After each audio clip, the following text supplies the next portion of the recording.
কি কৰা যায় পলে যাওঁ নে পলে যাওঁ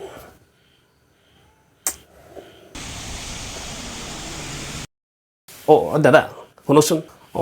এই ৰাস্তাটো মোক কলৈ যাব তুমি কলৈ যাব বিচাৰিছা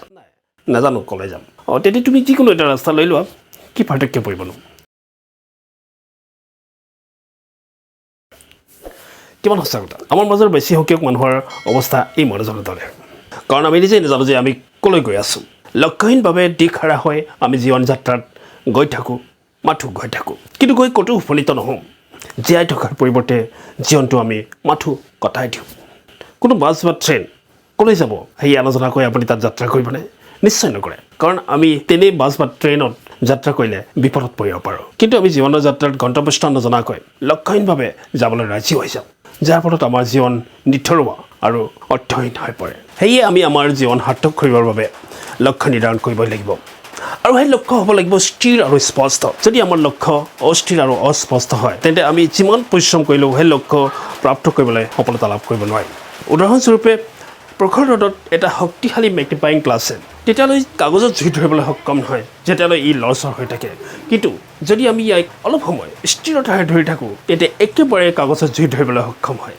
ঠিক সেইধৰণে যদি আমাৰ লক্ষ্য স্থিৰ নহয় এবাৰ পূবলৈ এবাৰ পশ্চিমলৈ গতি কৰি থাকে তেন্তে আমি কেতিয়াও লক্ষ্য প্ৰাপ্ত কৰিবলৈ সফল নহ'ম সেইবাবে আমি এটা লক্ষ্য নিৰ্ধাৰণ কৰি সেই লক্ষ্যত স্থিৰ হৈ আগবাঢ়ি যাব লাগিব দ্বিতীয়তে আমাৰ লক্ষ্য হ'ব লাগিব স্পষ্ট কাৰণ যদি আমাৰ লক্ষ্য স্পষ্ট নহয় তেন্তে আমি স্থিৰতাৰে আগবাঢ়ি গ'লেও সেই লক্ষ্যত উপনীত হ'ব নোৱাৰিম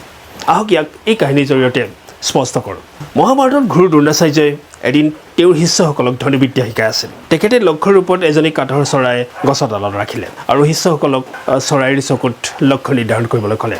তাৰপিছত গুৰুৱে এজন এজনকৈ শিষ্যসকলক মাতিলে প্ৰথমজন শিষ্যক সুধিলে যে তুমি কি দেখিছা বুলি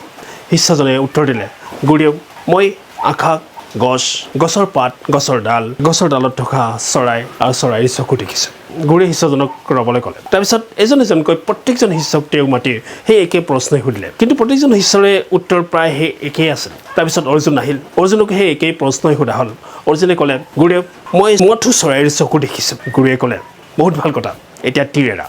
তীৰ চিধা গৈ চৰাইৰ চকুত লাগিল যদি আমাৰ লক্ষ্য স্পষ্ট হয় আৰু স্থিৰতাৰে যদি সেই লক্ষ্য পিনে আমি আগবাঢ়ি যাওঁ তেতিয়া সেই লক্ষ্য প্ৰাপ্ত কৰাত আমাক পৃথিৱীৰ কোনো শক্তিয়ে বাধা দি ৰাখিব নোৱাৰে তেতিয়া আহক আমি এটা স্থিৰ আৰু স্পষ্ট লক্ষ্য নিৰ্ধাৰণ কৰি জীৱনত সফলতাৰ ফালে আগবাঢ়ি যাওঁ ভিডিঅ'টো কেনেকুৱা লাগিলে কমেণ্ট কৰি জনাব ভাল লাগিলে লাইক কৰিব আৰু এই ভিডিঅ'টো আপোনাৰ বন্ধু বান্ধৱীৰ সৈতে শ্বেয়াৰ কৰিবলৈ নাপাহৰিব আৰু যদি আপুনি এতিয়ালৈকে আমাৰ চেনেলটো ছাবস্ক্ৰাইব কৰা নাই তেতিয়া ছাবস্ক্ৰাইব কৰি ল'ব আৰু কাষৰ বেল আইকনটো প্ৰেছ কৰি ল'ব যাতে আমি এনেধৰণৰ ভিডিঅ' আপোনাৰ সৈতে শ্বেয়াৰ কৰিব পাৰোঁ তেতিয়া আজিলৈ আহিলোঁ পুনৰ লগ পাম পৰৱৰ্তী ভিডিঅ'ত তেতিয়ালৈ সুখত থাকক আগবাঢ়ি থাকক জয় আই অসম